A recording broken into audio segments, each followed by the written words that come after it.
Hi guys, so come with me as I share to you the little pagbalhin nako. So gikan ko ana sa house, di ba gisingot ko kapuyaran, gikan ko ana sa balay, nagkuha kog mga gamit kana padala ni mama tas charan, paspas kayo.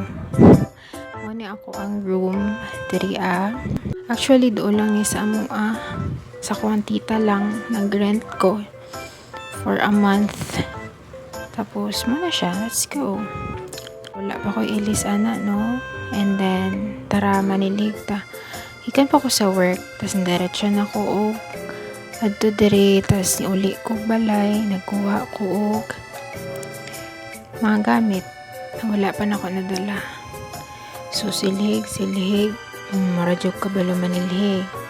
Minsay, apila pa dito sa likod. Sam ka. Diba? Sige, tarungag silhig.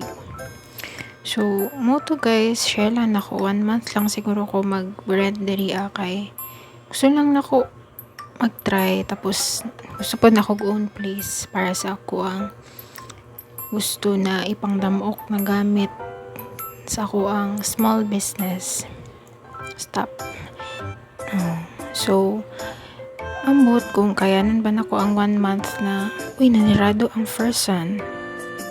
Ibitaw tas ambot kung makaya ba nako 1 month.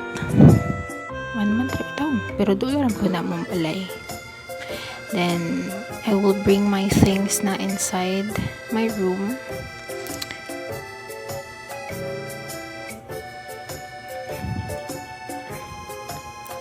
Yan. Isa-isa na to dala. Okay, pang-arrange na pod ko ay gamay.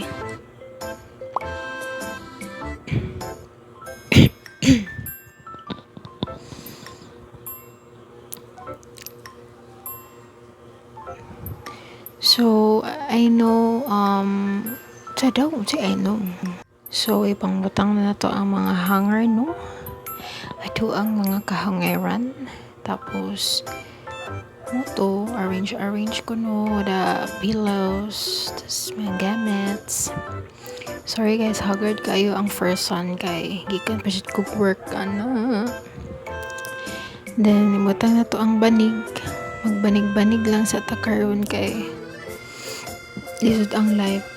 Pero laban lang gihapon no. Sunod makutsyon na. Tas pagambang-amba ko sa kama.